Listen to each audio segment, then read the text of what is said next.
Pertama, profil. Gadis cantik bernama Melisa Xaviera Putri Yulian atau biasa disapa Melisa yang saat ini berusia 25 tahun, memiliki tinggi badan 174 cm, yang sekarang menjabat sebagai Putri Indonesia DKI Jakarta 1 ke 2025.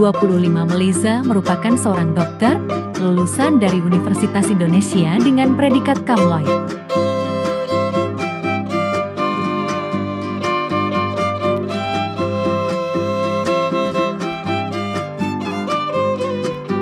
Prestasi.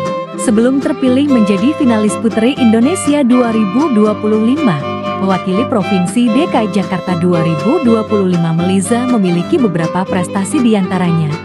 Cum Laude Graduate from Faculty Medicine University of Indonesia Wikipedia 3,74/4,0 2023, Winner of Abangnan Jakarta 2019, 2 ND Runner-up of Abangnan Jakarta Selatan 2019, Best Talent in Abangnan Jakarta Selatan 2019, Best Public Speaker in Abangnan Jakarta Selatan ke 2019.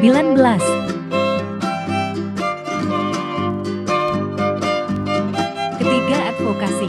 Perjalanannya dimulai pada hari pertamanya menjabat sebagai NAN Jakarta melalui forum multisektoral yang dihadiri oleh para pemangku kepentingan serta perwakilan usaha mikro kecil menengah di Balai Kota DKI Jakarta. Dalam forum tersebut mereka berdiskusi mengenai peran aktif mereka dalam tujuan pembangunan keberlanjutan SDGs PBB yang bertujuan untuk memastikan bahwa pada tahun 2030, setiap individu dapat merasakan kedamaian dan kesejahteraan.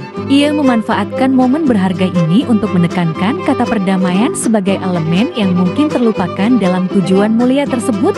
Selanjutnya proyek ini terus berlanjut selama Ramadan 2021.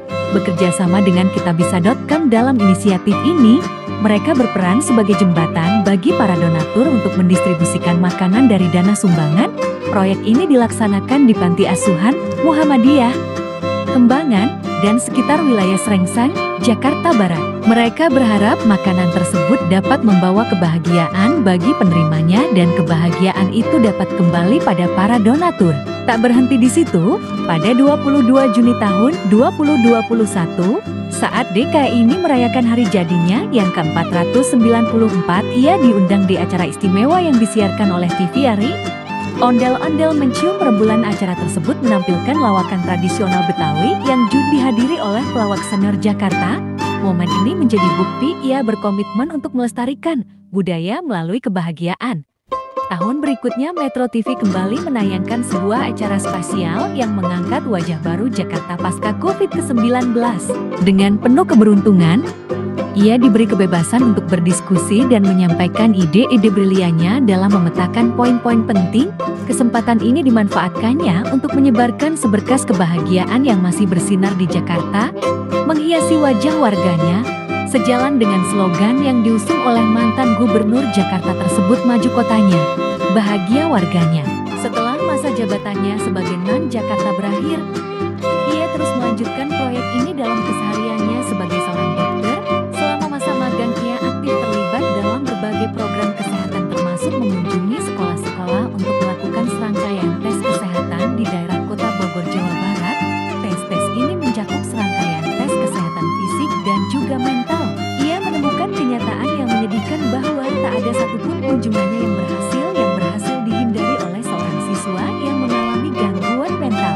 Organisasi Kesehatan Internasional WHO memperkirakan bahwa sekitar 280 juta jiwa di dunia mengalami depresi dan lebih dari 700.000 orang kehilangan nyawa mereka akibat bunuh setiap tahunnya. Realitas ini mendorong lahirnya proyek The Happiness Project Indonesia, sebuah gerakan yang didedikasikan untuk membantu individu menemukan makna sejati dari kebahagiaan mereka dan menjadi sumber kebahagiaan itu sendiri. Karena ia menyadari bahwa banyak orang tidak menyadari arti dari kebahagiaan bagi diri mereka dan perlahan-lahan kehilangan arah dalam hidup, sehingga mereka tidak dapat mencapai potensi aktualitas mereka. Kebahagiaan adalah sebuah kata yang sederhana, namun menyimpan berbagai makna yang mendalam di baliknya.